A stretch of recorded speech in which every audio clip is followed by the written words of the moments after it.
उधर अमेरिका के Abrams tank Ukraine पहुंचने से पहले ही रूस की बौखलाहट दिखाई दी। रूस ने इसे अपने खिलाफ एक परमाणु जंग बता दिया। रूस ने कुछ रोज पहले भी चेतावनी दी थी कि अमेरिका यूक्रेन को एब्रम्स टैंक न दे, क्योंकि अमेरिका के इस टैंक को दुनिया के सबसे खतरनाक टैंकों में एक माना जाता है। इस टैंक के गोले दुश्मन के लिए मौत के फरमान से कम नहीं है।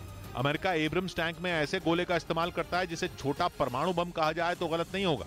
यानी अगर इस टैंक से दुश्मन पर गोला दाग दिया जाए तो फिर उसका बचना नामुमकिन है। बताया जाता है कि अमेरिका के एब्रम्स टैंक में लोड किए जाने वाले गोलों में यूरेनियम का इस्तेमाल किया जाता है, इसीलिए इन्हें यूरेनियम बुलेट कहते हैं। यूरेनियम यानी वो पदार्थ जिससे परमाणु बम बनाया जाता है, लेकिन एब्रम्स के गोलों में बहुत कम क्षमता का यूरेनियम इस्तेमाल होता है, जिससे हमले के बाद परमाणु बम जैसी तबाही नहीं मचती।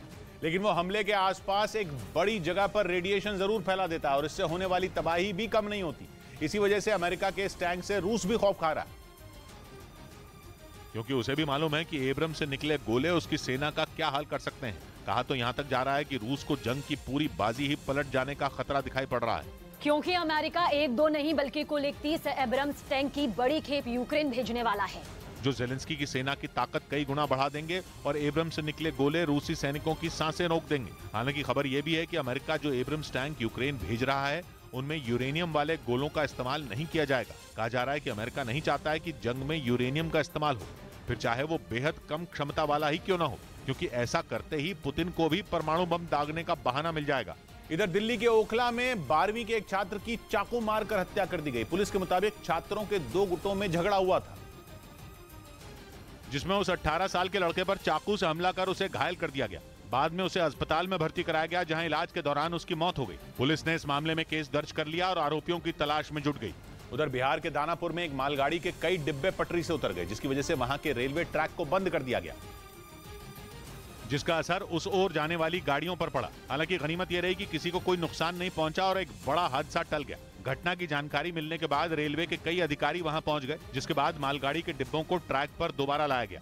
इस बीच यूक्रेन के खिलाफ जंग में रूस की सेना तोपों और टैंकों की मदद से यूक्रेन के ठिकानों पर ताबड़तोड़ प्रहार करती दिखी, जिसका वीडियो भी जारी किया गया, जिसमें रूस की तोप झाड़ियों से निकलकर मोर्चा संभालती दिखी। मोर्चा संभालने के बाद यूक्रेन के ठिकाने पर तोप गोले बरसाने लगी। इस हमले के बाद रूस के जवानों ने यूक्रेन की एक टुकड़ी को तबाह करने और बंकर में छिपे सभी सैनिकों को मार गिराने का दावा किया। हालांकि हमला किस इलाके में किया गया या वीडियो कब का है, ये नहीं बताया गया।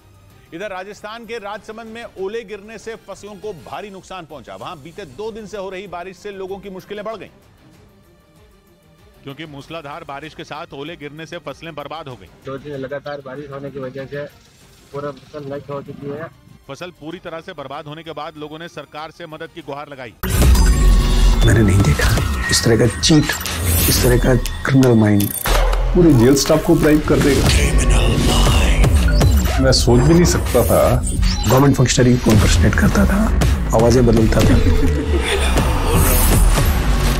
टारगेट भी बहुत पावरफुल धनवान लोगों को करता है। ये एक ही चीज से रुक सकता है, अगर आप इसकी जीभ काटें।